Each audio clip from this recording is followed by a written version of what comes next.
आनंदी या मालिकेत प्रेक्षकांना असला भारी जबरदस्त ट्विस्ट आता येताना आपल्याला पाहायला मिळणार आहे. मालक साहेबांची बायको समिधा हिच्या मृत्यूचं रहस्य आता इथून पुढे मालिकेत उलगडताना आपल्याला दिसणार आहे. समिधा निंबाळकरचा नक्की अपघात झाला की घातपात झाला, ह्या सगळ्यात मोठ्या रहस्याचा आता उलगडा मालिकेत काहीच भागांमध्ये होणारा दिसणार आहे. पण नक्की समिधाचा घातपात जर झाला असेल तर तो नक्की कोणी केला, या रहस्याचा सगळ्यात मोठा उलगडा आजच्या या मी भागामध्ये तुम्हाला सांगणार आहे. त्यासाठी हा संपूर्ण व्हिडिओ तुम्ही शेवटपर्यंत पहा. बरं का प्रेक्षकांनो, इकडे समिधाचं वर्षश्राद्ध असतं आणि त्याच दिवशी आता इकडे समिधाची आणि मालक साहेबांची मुलं मिथाली, पृथ्वी आणि त्यांचा एक लहान भाऊ हे सगळेजण आता निंबाळकर वाड्यावर आलेले असतात. इतके दिवस मुले बाहेर का राहत होती, कशासाठी राहत होती ते हळूहळू आपल्याला समजेलच. पण इकडे पोरांना मात्र खूप त्रास झालेला असतो, कारण त्यांच्या वडिलांनी त्यांच्या दुसऱ्या आईला आणलेलं असतं आणि शिवाय ती जी काही दुसरी बाई आहे ती आमच्या आईच्या वर्षश्राद्धाचे मंत्र उच्चारत असते. या सगळ्या गोष्टींमुळे आता मुलं खूप चिडलेली असतात आणि ती डिरेक्ट मालक साहेबांसोबत भांडतच असतात. हे आता आपल्याला पाहायला मिळणार आहे. बरं का प्रेक्षकांनो, इकडे या संधीचा फायदा घेत आपला हा जो विद्याधर असतो ना, तो आनंदीचे चांगलेच कान भरतो. आनंदीला बोलत असतो, बघ आता मालक साहेबांची मुलं आली आहेत, तुझ्या लाडक्या मालक साहेबांची. तुला माहिती आहे का ती मुलं किती मोठाली आहे? तेव्हा आता विद्याधर आनंदीला सांगतो की तुझ्याच वयाची तुझी मुलं आहे सो कॉल्ड, कळलं का तुला? अगं आनंदी, तुझ्या ह्या मालक साहेबांनी त्याच्या मुलीच्या वयाच्या पोरीसंग लग्न केलं आहे आणि तुला आलंय त्या मालक साहेबांचा पुळका आणि अभिमान वाटतो ग.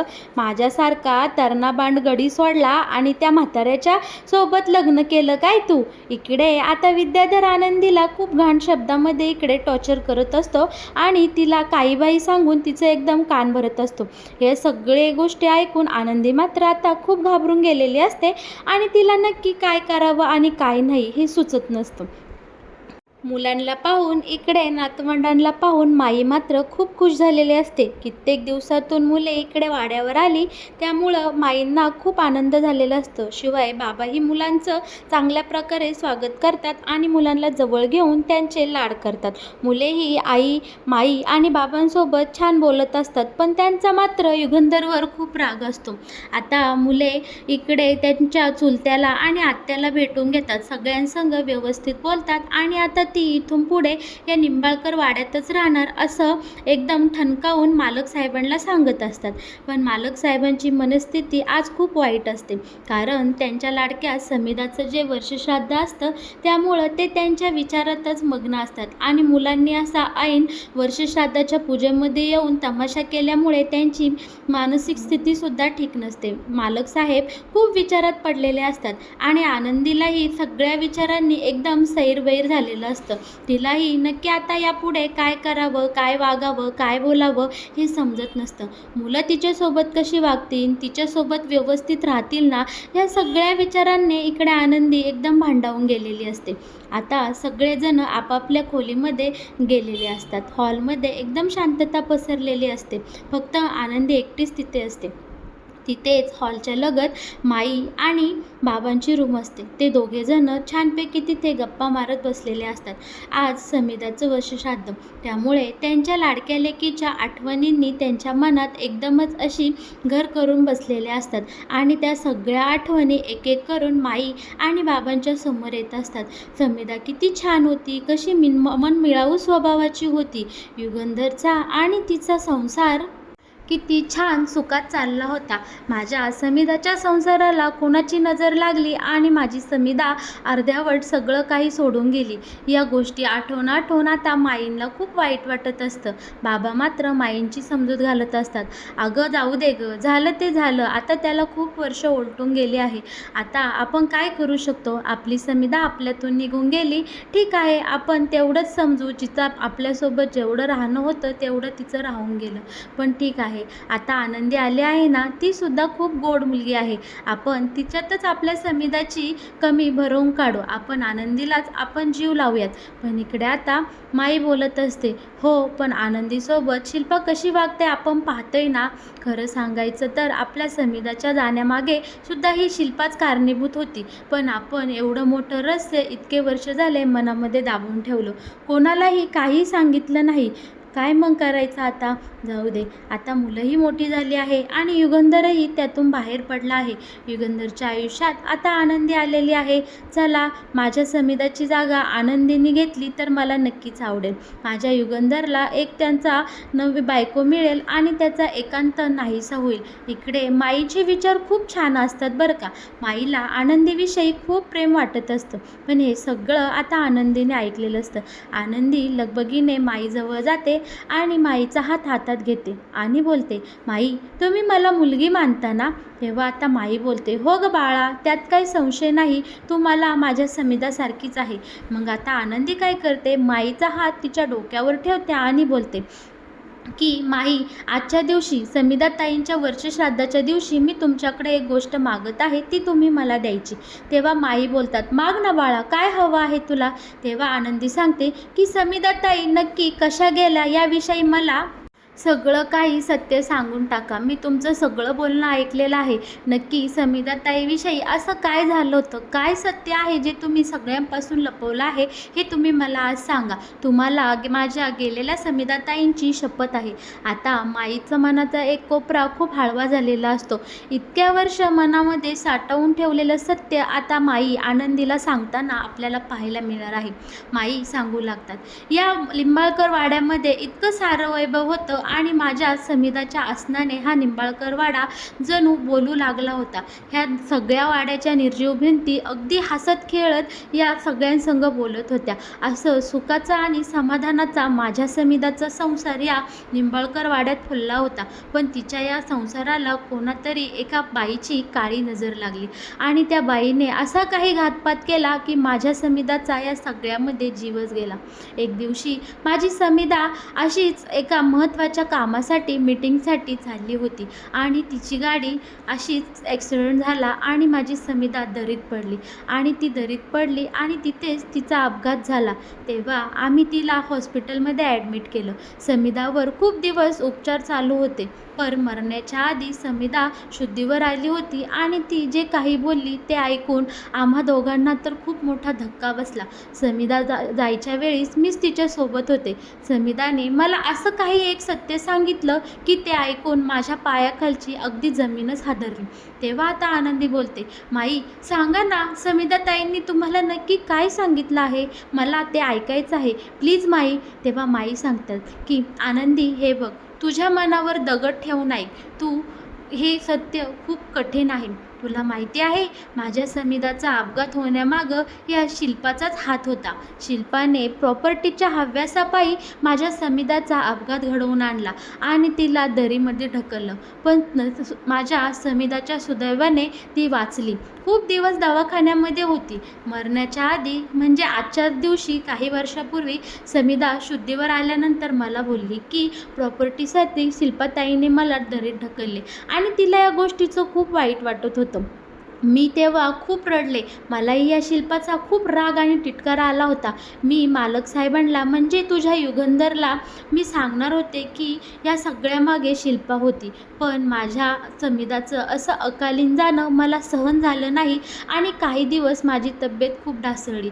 नंतर मुलेही हळूहळू मोठी व्हायला लागली आणि या संपूर्ण घराची जबाबदारी शिल्पाने तिच्या हातामध्ये घेतली आणि नंतर कालांतराने हळूहळू जशा जखमा भरत जाव्या तसं युगंधरने आम्हा दोघा म्हातारा म्हातारीला एकदम त्याच्या आईवडिलांचा दर्जा दिला आणि या वाड्यामध्ये आणून ठेवलं. युगंधर आमची खूप काळजी घेतो आणि आम्हाला खूप जपतो. त्यामुळे आता हे सत्य मला युगंधरला सांगू वाटत नाही. झालं गेलं गंगेला मिळालं असं समजून इतके वर्ष झाले आम्ही म्हातारा म्हातारी हे सगळं आमच्या मनात दाबून ठेवलं आहे. मुलांच्या तोंडाकडे पाहिलं आणि शिल्पाही मुलांसोबत खूप छान व्यवस्थित वागत होती. त्यामुळे आम्हीही असं ठरवलं की आता शिल्पाविरोधात काहीही बोलायचं नाही, झालं गेलं सगळं सोडून द्यायचं आणि युगंधरलाच आपला मुलगा मानायचं आणि इथून पुढं त्याच्यासाठी आपण जगायचं. आता मुलंही मोठी झाली आहे आणि मुलंही आता इथे आलेली आहे. पण सत्य कधीही लपून राहत नाही. ते म्हणतात ना, तसं आज योगायोगानं ते तुझ्यासमोर आलेलं आहे. बाळा, त्या शिल्पापासून तू सावध राहा. अजिबात तिच्या नादी लागू नको. ती एकदम पाताळयंत्री बाई आहे, नालायक बाई आहे. तिला अजिबात कुणाचं घेणं देणं नाही. इथे मात्र सगळ्यांना दाखवते की समिधा ही माझी खूप जवळची होती आणि समिधाशिवाय मी अपूर्ण आहे. पण त्यामागे सत्य काही वेगळंच आहे. माईंकडनं हे एवढं मोठं सत्य आनंदीला कळल्यानंतर आनंदीच्या पायाखालची तर आता जमीनच हादरली असते. बिचारी खूप विचार करू लागलेली असते की माझे मालक साहेब किती संकटात आहे आणि समिधाताईंना तेव्हा किती त्रास झाला असेल. त्यांच्या 3 मुलांचं या शिल्पाताईंमुळे इतकं हाल झालं आणि या संपूर्ण निंबाळकर वाड्याचं घडीच विस्कटून गेली. माझ्या मालक साहेबांना इतके वर्ष एकांताचा वनवास भोगावा लागला.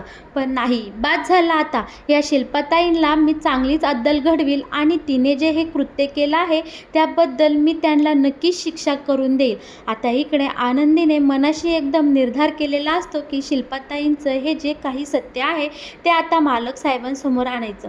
आनंदी एक खूप मोठा असा प्लॅन करते आणि त्या प्लॅनमध्ये आता ही शिल्पाताई बरोबर अलगद अडकते आणि आनंदी डिरेक्ट ह्या शिल्पाला मालक साहेबांसमोरच सगळं काही हे सत्य आहे ते तिच्या तोंडूनच वदवून घेते. आता मालक साहेब एकदम आनंदीकडे पाहून चकित झालेले असतात आणि मोठमोठ्याने आनंदीसाठी टाळ्या वाजवतात आणि आनंदीला बोलतात की आनंदी, इतक्या वर्ष माझ्या मनामध्ये पडलेला हा प्रश्न होता की माझ्या समिधा माझी अर्धवट साथ सोडून का गेली. नक्की काय असं घडलं की तिला जावं लागलं.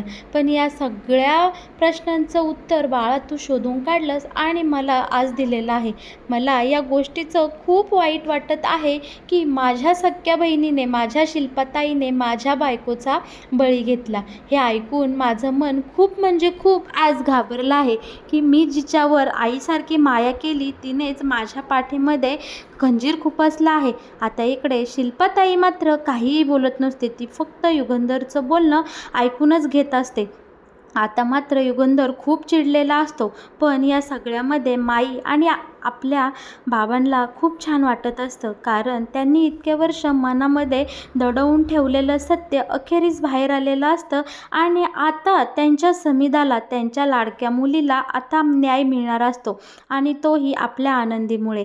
पण या सगळ्यात आधी म्हणजे शिल्पाताईला शिक्षा देण्याआधी आता युगंधर काय करतो, शिल्पाताई समोरच बोलतो की डायरेक्ट थेट आनंदीला आता इकडे समिधाच्या फोटोसमोर घेऊन जातो आणि समिधाला बोलतो, समिधा मला माफ कर गं. मला आज कळते की ही माझी शिल्पाताई का म्हणत होती की युगंधर तू माझ्या समिधाची जागा कोणाला देऊ नको. म्हणजे हे सगळं कारस्थान तिने फक्त प्रॉपर्टीसाठी केलं आहे.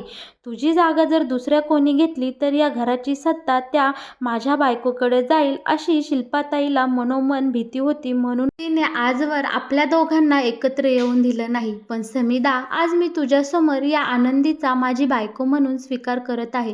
तुला हे मान्य नक्कीच असेल, कारण तुला कधीही वाटणार नाही की मी एकटा राहू दे आणि माझं आयुष्य एकांटेकी होऊ दे. पण समिधा, पाहिलंच आपले माणसं किती गद्दार असतात. तिने माझ्या सख्या बहिणीनेच माझ्या संसाराची वाट लावली आहे. आता इकडे आपला युगंधर या शिल्पाच्या नाकावर टिचून आनंदीचा सगळ्यांसमोर बायको म्हणून स्वीकार करतो. आणि बरं का, इकडे आता या युगंधरची मुलंही आलेली असतात. त्यांच्यासमोरही त्यांच्या आत्याचं खरं रूप आता उघड झालेलं असतं.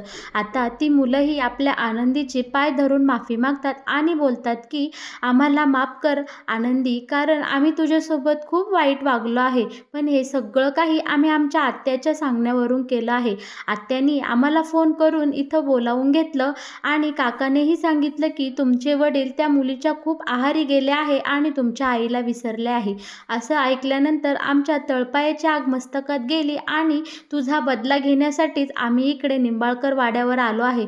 पण इथं राहिल्यानंतर कळलं की तुझा स्वभाव खरंच छान आहे बरं का.